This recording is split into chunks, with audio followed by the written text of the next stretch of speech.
Hi, guys. I'm not going to be long. I just want to stop by. There was something that came to mind, and I was thinking about, which we all know, and most people do know, that are politically aware, that are astute about the exchange in politics. The most dangerous black people that are slave descendants, or black people in the country, United States citizens, are the ones that are in power somewhere. Democrat, dignitary, they're the most dangerous. They seem to forget. They seem to forget how to be in favor of themselves and their community for the greater good. They seem to forget that we as a country are basically forced. We're basically forced into constituency with the slave trader in terms of the law and how we should exchange of what we didn't get, and how we should be in the political arena of whatever should have happened during after slavery, and how the law should be put in place. They seem to forget how to have an agenda. We seem to forget how to have an agenda in terms of that, and it's pretty disparaging, and it's also dangerous because now that we don't correct everything that we do as a people that are stewards in this first world nation, as citizens to each other, we have allowed another world, another country to infiltrate our government so far. I mean, not totally, but so far. They have been allowed to come inside our system and use not only situations, but they've been using our people to finesse and to basically play on not only the emotions but the laws, the rule of law in terms of black people in the country, the slave descendants. And when I say this, I mean like laws that they use to actually benefit from our nation. And that's the United States. Laws that they actually benefit, to actually come into our system, to infiltrate, to use the 14th Amendment.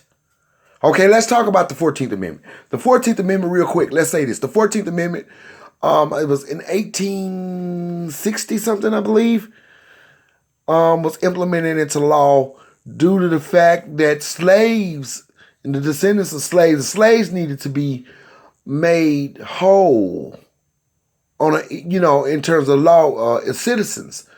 The children of slaves, they're born in the naturalized in the system, in the United States system, in the database, in the jurisdiction as a native, to be able to be on a pretty much equal opportunity of the law to be granted citizenship. And now they manipulated. They've been actually been used in the 14th Amendment, and that's how we got so-called anchor babies, because the 14th Amendment has been exploited. That was used for descendants of slaves, people who were in slavery, my ancestors, the land of our captivity, and then they turned around and they used civil rights laws to get help and to gain access. Now, I'm not going to lie. My ancestors suffered very bad. It wasn't a good deal for us. But what happened out of this is we happened to build and be a part of the apparatus of building a high percentage of this apparatus to build the first world nation, the most powerful country in the world. So out of slavery, we suffered, We got a lot of brutality, a lot of hardship, but we so happen to be abiding in the first world, the richest country and the most powerful country in the world. So now we got groups that say, oh, wow. Basically, the groups are saying to themselves, they really don't know. Subconsciously inside, they might as well say, let's go over there for what the slaves have done and what the powers to be have forced the slaves to do. It's amazing. All the opportunity. Let's go and be them and use terms like minority because we're smaller. Let's be brown. Let's be closer to their plight in order to gain. But once we gain, let's join the powers that be. Once we gain, let's exploit. Once we gain, let's oppress those that were born and shaped in oppression, so that we can reign, so that we can be favored among their nation as a people of importance. Let's shake hands with someone who has been known to oppress the descendants of slavery. Let's get on board with them. But we come poor and we come humble and we don't even know the history. We just want what they got. Oh my God, it's beautiful there. They got opportunity. They got this. They got that. Let's even let them know that we don't need as much money as they would really pay out to their citizens. And then we also had the powers that be to exploit that. But you see how far it's gotten us? They used them Hispanics and other groups to pay them cheaper labor. So they pointed to our demise in terms of opportunity. A lot of things we've been locked out of. We don't even know a lot of what those field jobs in and nothing like that.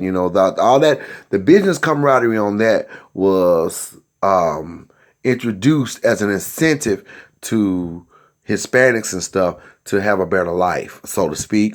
And they're not really running, a lot of them not really, in terms of seeking asylum, they're not really running from danger. They just want an opportunity in the first world. They know that America is something great. And a lot of black people don't really know what the United States is. We don't know what that is.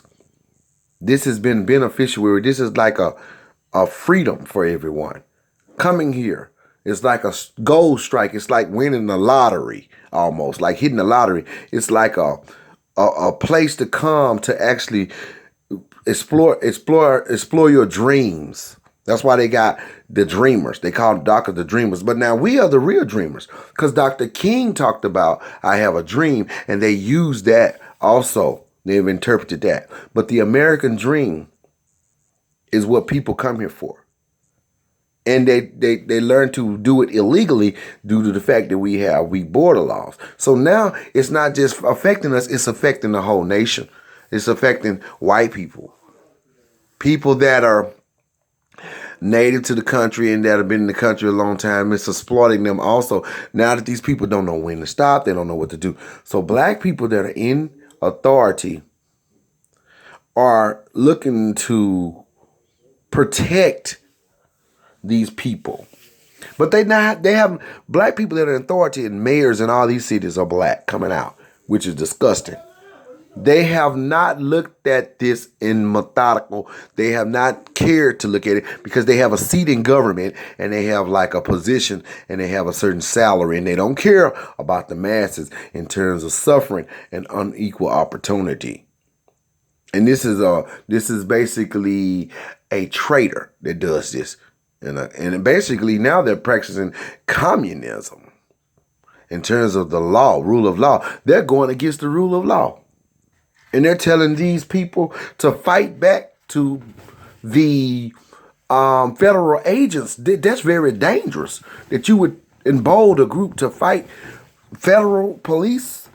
Do you realize you can cause harm to people when you tell them not to abide by federal police? So Keisha Lance Bottoms of Atlanta, the mayor of Denver, Colorado, the mayor of Miami, you can go on. The mayor of over in Philadelphia. I mean, you can go on. Are jumping up, trying to protect illegal immigration. A lot of them are black people. And black people are so desensitized, they don't even have their own plight. But we got an agenda going. There's nothing wrong with us doing that. We have a right to do that. This is our country. We built this country. This is our home. We are like an anchor of what this country is today. This is us. This is us. Whether we were forced here through our captivity or the sanction of chattel slavery or not, it's done that way. We are in the anchor of this engine of this nation. We're written on the walls of it. The writing is on the wall of who we are.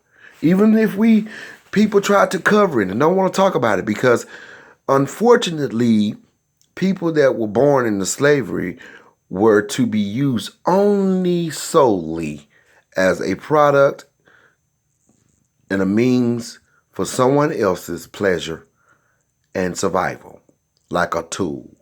And therefore, when we were freed from it, we were never truly honored in which way we suffered.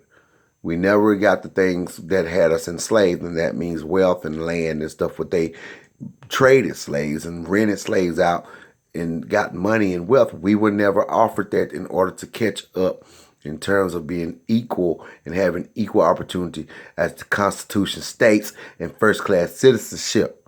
So with us not able to access that which we were supposed to get, put us in another form of slavery.